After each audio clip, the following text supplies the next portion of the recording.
Hello, I'm Paul Race and welcome to my workshop. Today we're going to talk about some odd little trains that are actually very fun for Christmas and are a very good backup if you want to have trains running and you have little kids over and you don't necessarily want to have $1,000 locomotive in their hands. These are made by Lionel. They're plastic, they're battery powered. They're made, I should say, they're made under the Lionel name. They actually, who knows who makes them? They're made in China. A lot of things are made in China these days. There have been 2 generations of these. In the 1980s, Lionel actually made trains that would run, that were compatible with LGB, that would run outside on the 45 millimeter track that LGB ran on. And they discontinued those. There was a lot of bad marketing decisions went into that. And I actually had a couple weird conversations with their marketing people as a result of some of the screw-ups they did. And so they abandoned that line completely. If you see an advertisement for Lionel large scale and it's track powered, you should know that it's been discontinued for 20 to 30 years. But some of them are still worth running. In fact, I still run a few of them. These are, on the other hand, were initially produced in the early 2000s, and they were revived just a few years ago in a different version. I'm going to show you both versions, compare them to each other, and give you an idea of what would be fun. If you look at these, they are cute. They're cute as a bunny. There's 2 versions of this. The other locomotive has a slightly different color combination, though the main difference is it runs on different track. But I mean, you got to admit, one of these running around your Christmas tree would not be amiss. Sometimes people who love trains want to put something in their front yard or on their front porch or on their patio for Christmas, and these are again not a bad way to go. The original ones, this is the original set that was made first and was made to run on 45 millimeter track, the same thing LGB trains run on. This set initially cost around $100, $75 to $100, depending on how and when you got it. The trains that are made now are actually a little cheaper. They're slightly defeatured. They will not run on the same track. They run on 2-inch track. Lionel deliberately created another gauge of track so that their competitors like New Bright and Scientific Toys / Easy Tech would not be able to would not be compatible with the trains that Lionel was making. That said, you can buy a lot of battery powered plastic trains during the Christmas season. They're sold in hardware stores. They're sold all kinds of places. Most of them aren't worth bringing home. Most of them won't survive Christmas. These are just a little bit better made, and it's one reason why I don't feel bad about posting something about them. Now, they do run on batteries, and so not only will you need some good strong batteries. I'm using Duracells here. You'll also probably want a battery tester, because it's real easy to run these trains for an hour or 2 and put them up. You want to take the batteries out. You don't want to store them with the batteries in them. It's real easy to put them up and then have these batteries sitting around, and you don't know the next time you're going to run the trains whether these batteries are any good or not. A cheap battery tester like this one will at least give you some idea. I have used these batteries. I've run some of these trains with these batteries, and I know that they're not at full capacity, but for the purposes of this demonstration, they don't have to be. So I do want to recommend buy extra batteries, buy a battery tester. That's another thing to consider. Now, the interesting thing about one of the differences between these is that in the first generation, the G gauge ones, the ones that will run on LGB track or any Garden Railroad track, USA Trains track, Aristocrat track, Bachman track, these will run on them. But the interesting thing is this version, the batteries go into tender, and that's almost universal. As I said, the Scientific Toys Easy Tech battery trains, the batteries go into tender. The New Bright trains, the batteries go into tender. There's a lot of other brands They're basically stole the molds from New Bright, and the batteries all go in a tender. So that's not unusual. But the new version, the batteries go in the locomotive. And the advantage of that is that the locomotive has more traction, and we'll talk about that as we get to it. They're controlled by a remote control. The old-fashioned ones have a remote control where you can see the antenna. The new ones have a remote control where you can't see the antenna. I'll show you that one presently. It's not important whether you see the antenna or not. It's just a way to tell which set you're looking at. So if the batteries go in the tender or the control, you can see the antenna on the remote, then it's one of the old ones. And old isn't bad. I mean, this one is probably 15 years old, and it runs just fine. In fact, I took a short video of it running around my actual garden railroad outside that I will somehow figure out how to incorporate into this.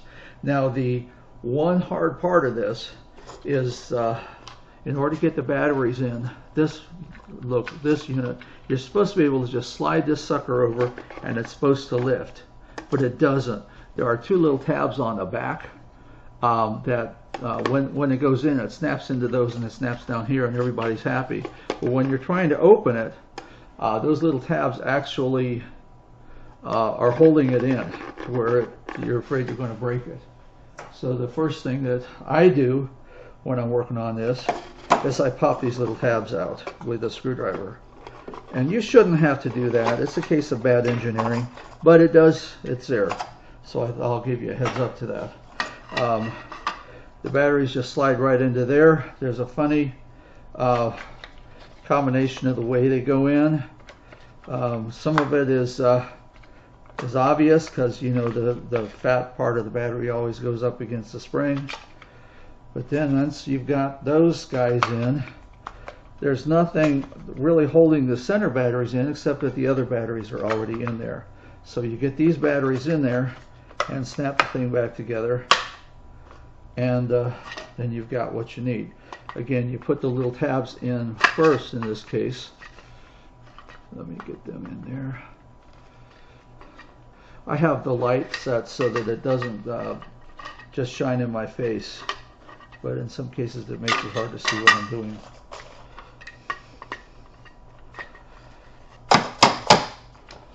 Well, here's how you test it. You plug the battery, you plug a tender into the locomotive, and you hit this button. And when you hear that sound, it means that the batteries are working. Now the couplers on these are not as robust as you would ordinarily hope that they would be. You see that? There's no action to them, just a little fist-shaped piece of plastic. They represent North American train couplers, and on level track they'll hold. So now the interesting thing with these is that when I wouldn't hurt me to put the batteries in the remote either.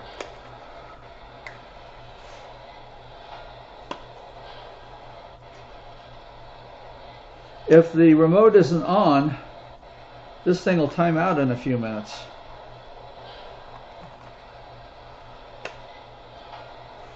Good grief.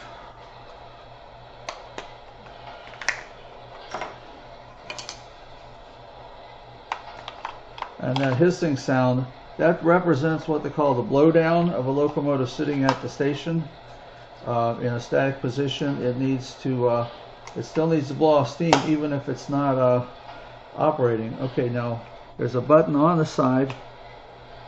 If this is off, the train realizes it doesn't have any control, and but if it's on, then that'll stay on for quite a while. Forward, reverse,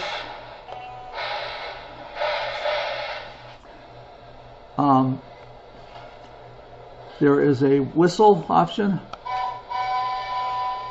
There is a bell option, and when this train is going around the track with this in default mode, it will make a choo-choo sound all the way around the track. But I can change that on this particular model and hit this button that has like music notes, and it plays Christmas carols. Isn't that sweet? Now, some people might object to that and think that it's overkill or silly. And some people think that that's the best feature of the train. So as the train is going around the track, you'll hear it playing Frosty the Snowman and Jingle Bells and other songs like that. Now once I turn this off, it'll continue to play because this has been set. But eventually the locomotive will power down. I'm going to turn that sound off and go back to the steam sound and then turn it off so it doesn't drive me crazy while it's powering down. A few years after Lionel came out with these, they decided that they realized that other companies were almost copying them, and so they decided to make them just a little bit different. We'll go into that. This was called the let's see, which one is this? This one is called the Holiday Central, and it included a gondola with packages, hollow packages, of course, that are supposed to look like Christmas packages. There are snowflakes on the side of it, and the caboose that came with it says Holiday Central, and it's actually a fairly nice paint job. You know what, I will say, you can say a lot of things about Lionel, good and bad, but one thing that they are typically very good at is paint jobs.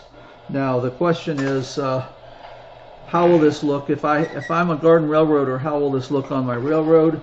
The answer is it's a little small, but nobody but people like me would probably ever notice. To give you an example, I've got here a very beat up old Aristocrat caboose. This is a 129 caboose. That model is essentially the same kind of caboose as comes with these.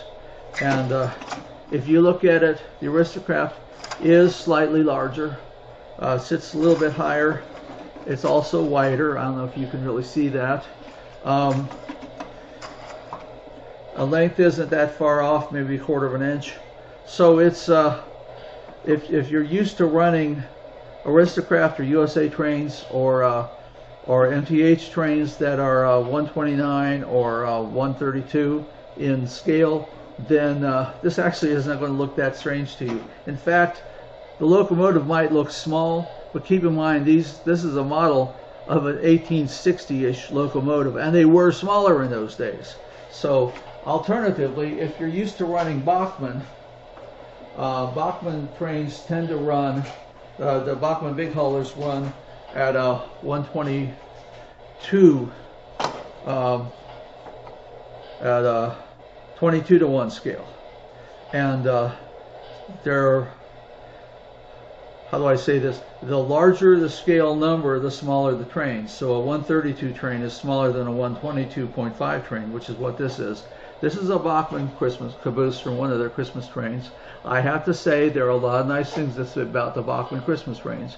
One of them, however, I will say that they're all discontinued except for one or two at this time, and they are to get one in good condition is going to cost you a whole lot more money than one of these. But I will compare the size of these. You can see that the 122.5 caboose is much larger, as you would almost expect, and the height is different, and the width is much different on the two.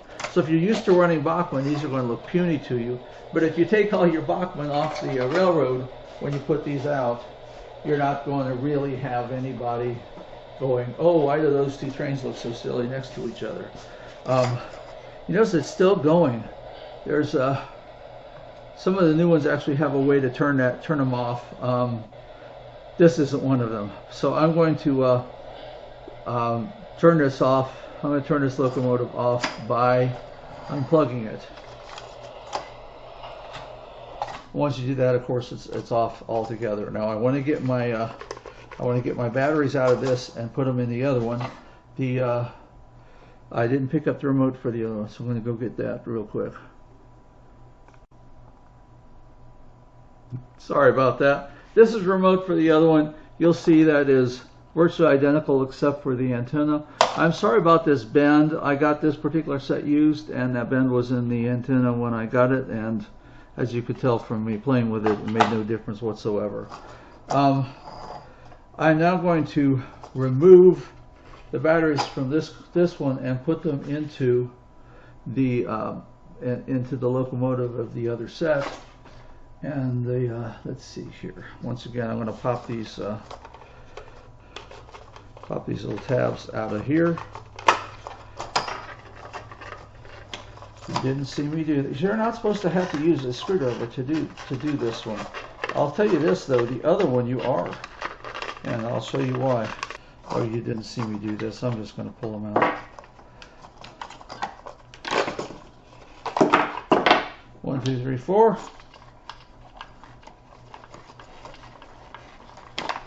5, 6. Okay, so the other version has some advantages. What would be the big advantage of using this one with the batteries so hard to get in and out? The answer is this runs on large-scale tracks. So if you have a railroad that uses 45 millimeter track, that's about 1 3/4 inch between the rails. This will run on, and I have a video just showing this particular train running around on that. This train requires special track, and one difference is the batteries. As I said, the batteries go into the locomotive instead of the tender, and that's an advantage because it gives you the weight on the wheels to pull. A lot of these Lionels of that generation, the train will only basically pull the cars that come with it, and if you have extra cars, it'll start either dragging or spinning its wheels. This one will not spin its wheels because it's heavier. You see the batteries go into a little compartment that comes in and snaps out, and so I'm going to stick those batteries in there. I'm going to snap that back in. This is the one, as I said, you need the a screwdriver to do. Let's see. There's 2 metal places here. Those have to go to contacts inside there. So that part goes to the front of the train. You slide that in there. You put the back on. You tighten the screws down, and it actually is easier to do. Okay, why would I want one of these? Why would I want one of the other ones instead of this? Because this won't run on my railroad as it is, and the other one doesn't. This comes with plenty of 2-inch track though. This plastic track, it is, hear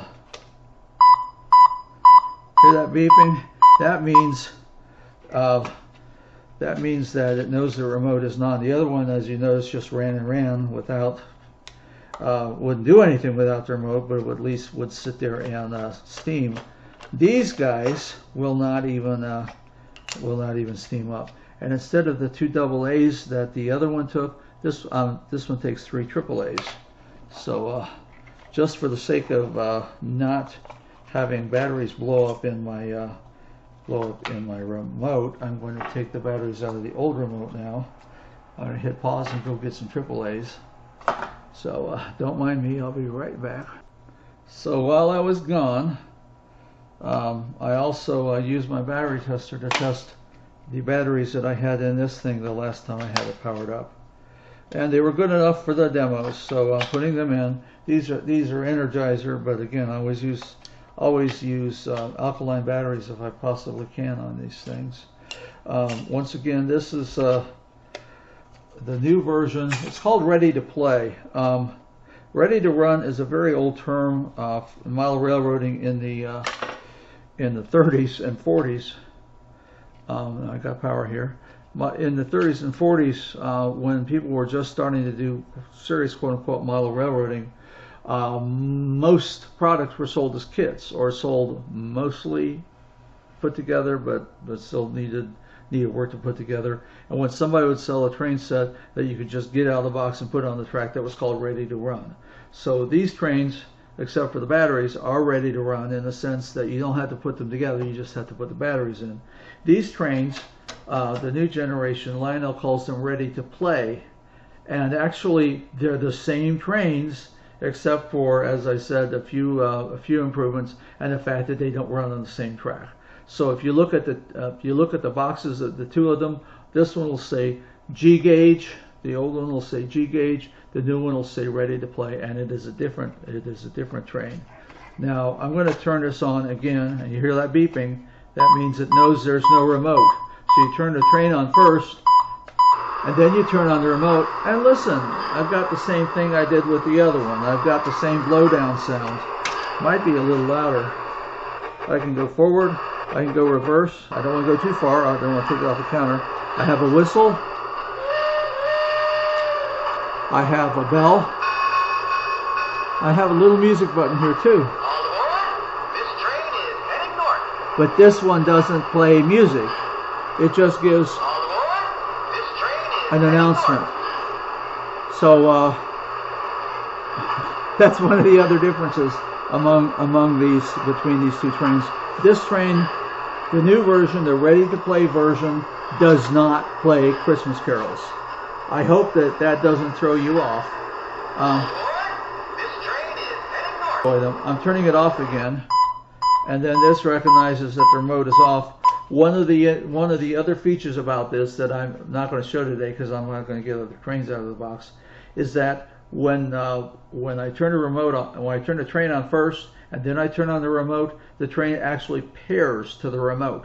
So if I have another one, they make for instance, they make a Polar Express version, and they make a Hogwarts version in the ready to play. If I have another ready to play train, I can run them all at the same time. I turn one locomotives on, pair it to the remote. Then I turn the next locomotive on, pair it to the remote. Then I turn the next locomotive on, pair it to the remote. I can run 3 ready-to-play trains at the same time. You can't do that with the first generation ones because they all use essentially the same remote. There's very slight differences. Some of the cheaper versions of the first one do not have the music button. And if you mix up the remote, and I get the remote from one of the Christmas trains, and I'm driving the Hogwarts train with it, the Harry Potter train, which by the way is a very fun train that I'll show in another video. If I'm driving the Harry Potter train with it, and I hit the music button, and I've got actually got the remote for the Christmas train, the Harry Potter train will start playing Christmas carols, and that is disturbing. But that's something that you only run into if you do like I do and have several, just because you like messing around with them. Once again, and I'm turning this off now.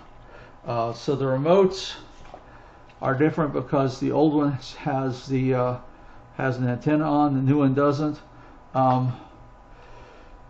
The new train doesn't play Christmas carols. I don't think anybody's going to miss that. The new train does have the batteries in the locomotive, which makes it much more reliable, much more likely to stay on the track. I'm going to hold them side by side so you can see the difference. 1220, 1225. Almost all Christmas trains, by the way, are made with 1225 as the number.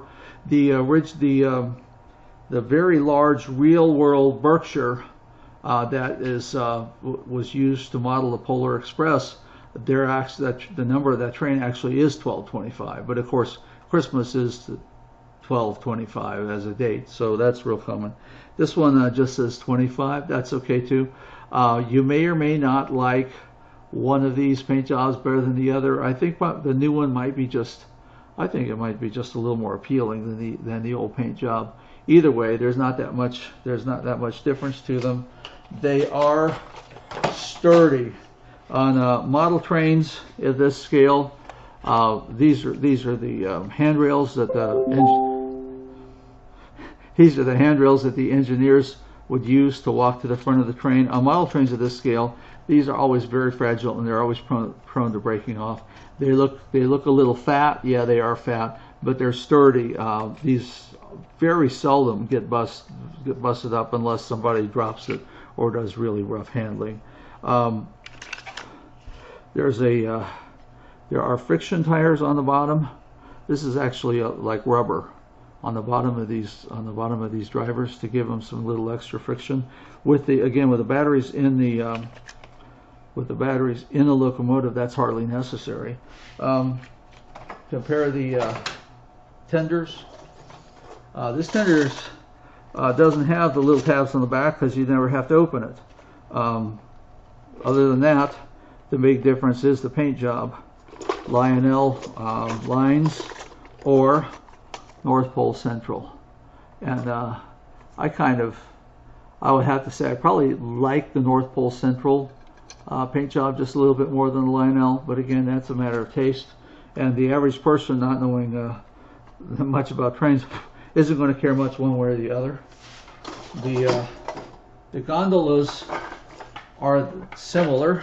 Again, this one has the one that comes with the first generation has snowflakes on it. The one that comes with the second generation is labeled North Pole Central, and the boxes aren't painted like Christmas boxes. They do say candy canes handled with care, but that's hard to see. This one says special delivery, and this one says do not open until December 25th.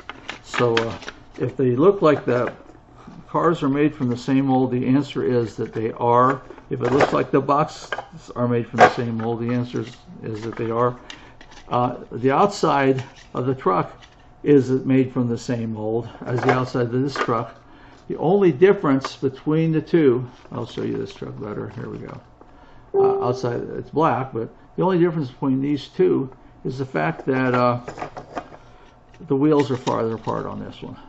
Now, could a person mix and match these trains? There are literally hundreds of people who've done just that. I don't necessarily recommend it to a beginner because it's a pain, but there are ways of taking the new trains that don't fit on track and working it so that the wheels go closer together. I'm not going to go into that. Okay, to compare the cabooses then, the North Pole Central caboose has a I don't know which paint job you would like better. I kind of like the Holiday Central, but the North Pole Central has a nice paint job on it as well. Interestingly enough, the printing on this is it has a little bit of like a three-dimensional look, which is something you almost never see on trains in this class. This has a more standard model railroading kind of printing on it. They're essentially, again, they're the same exact caboose, same body molds. Everything's the same except for the color and the fact that the wheels are different gauges.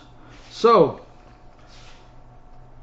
if you have a garden railroad and you want to run Christmas trains on it, the first generation is long since discontinued, and if you try to find one in working condition, it might cost you more than you would imagine it would be. I see these go typically between $50 and $100 for a set. The new generation trains, if you buy them new in the store, are going to cost you the same amount, maybe $75 or so. But a lot of these go on the used market. I see them on auction sites all the time where somebody has run them one time and says, I don't need to keep buying batteries for my kids. I'm going to buy another train set or whatever. And so you see these go usually a little cheaper just because Lionel has made so many of these. So if that gives you an idea of how these would suit you, once again, first generation G gauge.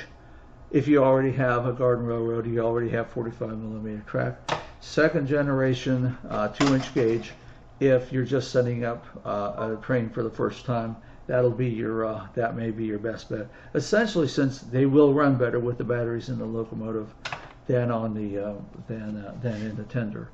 Anything else besides that? Just I'll give you some links at the bottom of the page to look at, and I hope that this demonstration has given you some ideas of something that you might be able to do for Christmas that really won't cost that much and will still enable you to have trains running on your porch, on your backyard, in your front yard, or around a Christmas tree, and not have a $5,000 investment in what is something that's likely to get kicked off the track or otherwise messed up by children or visitors. And I hope this gives you some encouragement to have a Merry Christmas.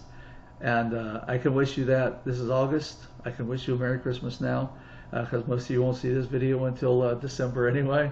Again, these trains, the old ones are discontinued. The new ones are still widely available in the store. And if you decide that you don't want to do it this year, pay attention to which stores are carrying them. And after Christmas, likely they'll be marked down.